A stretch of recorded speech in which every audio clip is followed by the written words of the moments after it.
आप किस एस्ट्रोलॉजर के पास जा रहे हैं, वो क्या कर रहा है, किस किस ज्ञान से आपको बता रहा है, ये डिपेंड करता है। आप किस आधार से उनके पास जा रहे हैं, वो आधार वो देख पा रहे हैं कि नहीं देख पा रहे, उनका उस स्थिति में है कि नहीं है।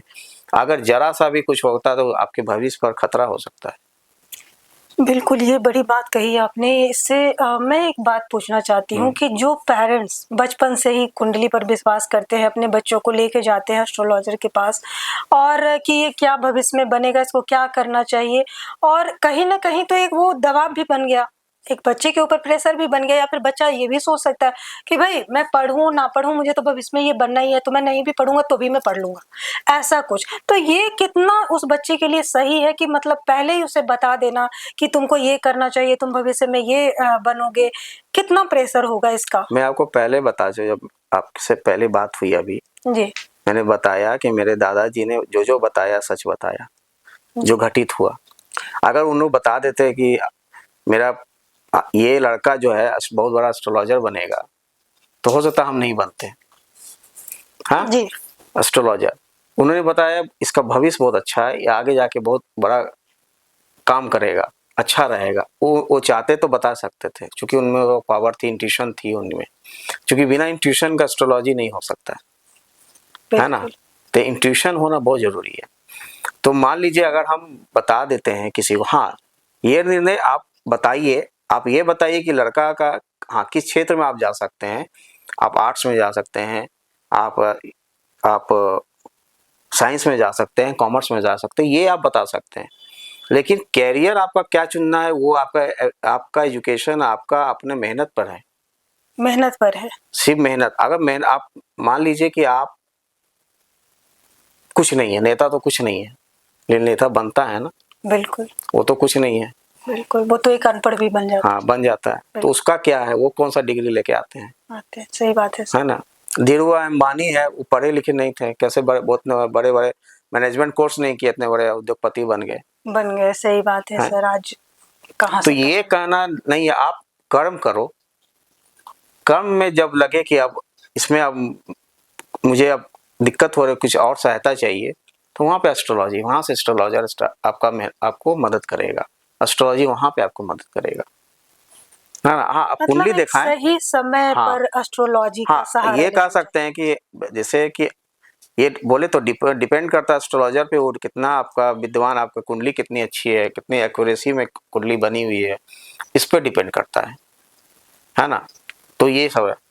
आजकल तो कुंडली में क्या हो गया है, नमांस आ गए हैं, दशांश आ गए हैं। पहले के एस्ट्रोलॉजर सिर्फ चंद्र कुंडली या लग्न कुंडली देते थे, उसी से सब कुछ बताते थे। आज इतने आ गए हैं, तभी प्रिडिक्शन सही नहीं हो रहा है। इसका क्या रीजन है कि लोग अपना हुनर बता रहे हैं कि हम इतना जानते हैं, लेकिन जहां जानना है वहां नहीं जान पा रहे हैं, ठीक। है ना। तो इसका मतलब आप देखिएगा, अधिकांश लोग सिर्फ कैलकुलेशन पर विश्वास करते हैं, भगवान पे नहीं विश्वास करते हैं, स्पिरिचुअल नहीं है। अगर स्पिरिचुअल हैं तो टोना टोटका बताएंगे, ये कर लीजिए, ये कर लीजिए, वो कितना सात्विक है, कितना इफेक्टिव है, ये है। देखिए सबसे बड़ी चीज, इंसान जब आया है तो उसको तो कष्ट होगा। बिल्कुल सर, कहते हैं दुख और सुख हाँ, एक जीवन का अंग है। हाँ, उसको होगा, लेकिन उसमें धैर्य जो रखने के लिए एस्ट्रोलॉजर काम करता है। अगर एस्ट्रोलॉजर के पास जाते हैं तो आपको धैर्य देगा कि आपको आपका काम, आप जिस फील्ड में है, भविष्य आपका बहुत अच्छा होगा, या आप इसको छोड़ के इसमें जाइए। मतलब कह सकते हैं कि एस्ट्रोलॉजी एक वो चीज जो एक उम्मीद हम जिसे कहते हैं, धैर्य बहुत बड़ी चीज है आज हाँ, के समय में, अगर वो दे रहे हैं वो भी बहुत बड़ी बात है। हाँ, और एक और बात जानना चाहेंगे, जैसे आज के युवा बहुत सारे ऐसे हैं जो कि एस्ट्रोलॉजी में भी अपना करियर बनाना चाहते हैं, तो इसमें उनका कितना भविष्य है आगे, या फिर कौन से ऐसे बच्चे हैं जिनको इस ओर जाना चाहिए, इसके बारे में क्या कहेंगे? देखिए ज्ञान किसी के अधीन नहीं है, जी, सबका अधिकार है सब कुछ जानने का। बस जान के वो किस तरह उपयोग करते हैं उस पर डिपेंड करता है ना। मान लीजिए कि आज के युवा एस्ट्रोलॉजी पढ़ रहे हैं, तो एस्ट्रोलॉजी किस लिए कर रहे हैं, अर्थ के लिए कर रहे हैं, काम के लिए कर रहे हैं, या अपना स्वार्थ के लिए कर रहे हैं, ये डिपेंड करता है। मैं जब आया तो मुझे एक फैसिनेटिंग लगा कि एक ऐसा चीज जिसको बिना देखे मेरे ग्रैंडफादर बता देते हैं, ये ऐसा कैसा साइंस है। डॉक्टर भी आला लगा के देखता है तो पता चलता है कि कुछ बीमारी नस पकड़ता है तब, लेकिन ये एस्ट्रोलॉजी ऐसा चीज है कि दूर से ही आपको देख के बता देगा कि आपके पास आपके साथ क्या हो रहा है, आपके भविष्य आने वाला क्या होगा। तो ये एक ऐसा साइंस है। तो मैंने भगवान से प्रार्थना किया, पूजा पाठ किया, भगवान ने वो चीज़ दिया, या हो सकता है मेरे पिछले जन्म का कुछ कर्म रहा हो, जो तपस्या रहा हो, जो इस जन्म में मुझे मिला। तो कहने का मतलब है सब कुछ, देखिए शिक्षा जो है कहीं से लेनी चाहिए, सब कुछ ले। अगर आप एस्ट्रोलॉजी पढ़ रहे हैं तो आपको कोई नकली एस्ट्रोलॉजर आपको चीट नहीं कर सकता है। तो ज्ञान आप लीजिए, पढ़िए सब कुछ, लेकिन उसका दुरुपयोग मत कीजिए, है ना। दुरुपयोग होने से क्या होगा, सबसे पहले वो आपको डिस्ट्रॉय करेगा, क्योंकि आप में अहम आएगा, आपको लगेगा कि यही सबसे बड़ा चीज है। मतलब एस्ट्रोलॉजी उन लोगों के लिए नहीं है जो स्वार्थ के लिए पढ़ रहे हैं। अगर लक्ष्मी क्या है ना, लक्ष्मी अगर मेहनत से अब पढ़कर लक्ष्मी आता तो सब आज से जितने विद्वान लोग हैं सब लक्ष्मीवान होते हैं। बड़े बड़े कवि जो हुए हैं, जी दिनकर जी हुए हैं, प्रेमचंद जी हुए हैं, तो बहुत बड़े उद्योग मतलब बहुत बड़े पैसे वाले होते हैं। लेकिन देखिए उनका उनका उनका चरित्र देखिए, उनका उनका जीवन शैली देखिए, बेचारे बहुत गरीब थे। जी लक्ष्मी भाग्य से आता है, आपका क्या पूर्व जन्म का कर्म था उससे लक्ष्मी आता है। ये नहीं कि आप पढ़ लिए उससे आपको आ जाएगा। मैं भी पढ़ा। कहते हैं कि आज के समय में कुछ ऐसी चीजें होती हैं जिसे बेचा नहीं जा सकता है, जो शुरुआत से ही आ रहा है। जैसे कि पहले के समय में क्या होता था कि विद्या को बेचा नहीं जाता था। गुरु अगर किसी को शिक्षा दे रहे होते थे तो उनको गुरु दक्षिणा के अलावा बहुत ज्यादा इच्छाएं नहीं रहती थी। क्या कह सकते हैं कि एस्ट्रोलॉजी भी उसी तरह का एक ज्ञान है जिसको बेचा नहीं जा सकता है? ज्ञान जो है कभी नहीं बेचा जा सकता, चाहे एस्ट्रोलॉजी हो या किसी भी फील्ड का हो, वो बेचा नहीं जा सकता है। वो एक धरोहर है, एक संपत्ति है। जी अगर अगर हम मेरे पास है तो हम किसी को योग्य वर्ग को दे सकते हैं, अपना ट्रांसफर कर सकते हैं योग्य को, अपनी विद्या को, उसको संपत्ति दे सकते हैं, दे सकते हैं, आप अपना शिष्य बना सकते हैं। लेकिन शिष्य बनाया, शिष्य ही खुद शिष्य बनाना बहुत मुश्किल है। अच्छा, आप गुरु बन सकते हैं लेकिन शिष्य नहीं बन सकते। शिष्य बनना ही बहुत मुश्किल है। अगर जिसका शिष्य अच्छा हो गया, सोचिए उसका गुरु बहुत विद्वान है। क्या बात है सर। आज के टाइम पे एक और बड़ी बात हम आपसे करना चाहेंगे कि साइंस ने बहुत तरक्की कर लिया है। आप तो साइंस के स्टूडेंट भी रहे हैं, मेडिकल के स्टूडेंट रहे हैं। विज्ञान एस्ट्रोलॉजी को कितना मानता है? Same charge repels each other कहता है। अगर साइंस में है प्रिंसिपल है कि सेम चार्ज होगा, अगर नेगेटिव नेगेटिव है वो एक दूसरे को अपोजिट जाएगा। जी तो साइंस क्या है ना, एस्ट्रोलॉजी देखिए, एस्ट्रोलॉजी में एक होता है, शुक्र जो है चंद्रमा को दुश्मन मानता है, अपना शत्रु मानता है, लेकिन चंद्रमा नहीं मानता है। शनि जो है सूर्य को शत्रु मानता है अपना, लेकिन सूर्य नहीं मानता है। इसी तरह एस्ट्रोलॉजी साइंस को शत्रु नहीं मानता, लेकिन साइंस मानता है। तो ये कोऑर्डिनेशन है सृष्टि का चलने का, जी ये जान लीजिए। अगर दोनों एक दूसरे को मानने लगे तो फिर तो वृद्धा मैंने वो वहां से कंफ्यूजन है, वहां से मैंने कोलिजन होना स्टार्ट हो जाएगा। लेकिन साइंस आज है, साइंस क्या करता है, जो खोजा हुआ चीज को ही खोजता है। वो किसी चीज को, यंत्र को भेज के पता लगाता है, लेकिन ऋषि मुनि यहीं से बैठ के सब कुछ पता लगा लेते हैं। बिल्कुल तो ये बियॉन्ड है साइंस का। बिल्कुल सर। पहले के ऋषि मुनि ने जितना अभी लिख दिया है, हमेशा आप महाभारत पढ़ेंगे जी तो वेद व्यास जो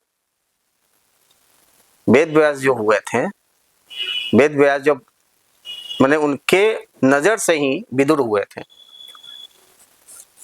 नजर पड़ा ही था तो विदुर का जन्म हो गया था, सोचिए। तो कहने का मतलब है साइंस में आज तक ऐसा है ही नहीं कि किसी को देखने से कोई गर्भवती हो जाए। बिल्कुल। और कहीं ना कहीं साइंस भी हमारा मानता है, हमारे हाँ, ये है कि साइंस मानता है, बस एक होता है ना कि बोले तो same charge repels each other, मतलब कहने का मतलब है जो एक ही फील्ड में है उसको एक दूसरा को मानना बड़ा मुश्किल हो जाता है एक समय पे, जी क्योंकि वो यंत्र है। कलयुग में यंत्र जो है ज्यादा प्रभावशाली होंगे। आप देखिएगा पहले के लोग ध्यान करते थे जान जाते थे, आप टीवी पे देखते हैं लाइव। बिल्कुल। संजय जो थे लाइव देखते थे, महाभारत देख रहे थे। जी सर, अब धृतराष्ट्र को यंत्र से उन्होंने हो गया ना, अभी आप जो रिकॉर्डिंग यंत्र हो गया। यंत्र हो पहले लोग पहले ही जान जाते थे फलना जगह चले जाइए, वहां बैठे हुए हैं, गया। जी सर। है ना। तो वहां पहले दिमाग ही यंत्र था। अब दिमाग क्या किया ना, निर्जीव चीज को यंत्र बना दिया, पावर दे दिया। अब जैसे AI आ गया, वो ब्रेन ही है वो, बिल्कुल। है ना। तो वो इंसान क्या कर रहा है, इम्प्लीमेंट कर रहा है, वो ट्रांसफर कर रहा है अपना चीज, वो लेजी होते जा रहा है, हम नहीं करेंगे, मेरे जगह ये करेगा। जी सर लेकिन एक ये कलयुग का इफेक्ट है, इंसान का नहीं है। बात तो सही है, क्योंकि पहले जो इंसान जितना पावर था एक इंसान के अंदर, वो आज कहीं ना कहीं क्षीण होता जा रहा है। सर वैसे तो समय है आज के प्रणाम भारत में आपने इतना समय दिया, लेकिन सर एक जाते जाते आपसे सवाल करना चाहेंगे कि आज के समय में एक बड़ी बात सुनने को मिल रही है कि जहाँ पूजा स्थल होता है, तो जहाँ जहाँ पूजा स्थल होता है वहाँ वहाँ कहीं ना कहीं ये जो आपने कहा कि निस्वार्थ रूप बहुत जरूरी है, कि कोई भी अगर सेवा भाव आप कर रहे हैं, निस्वार्थता बहुत जरूरी है।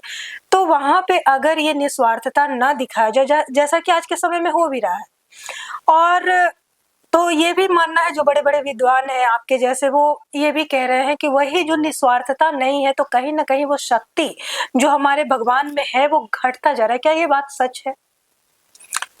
देखिए भगवान की शक्ति घटना बढ़ना तो भगवान है ही।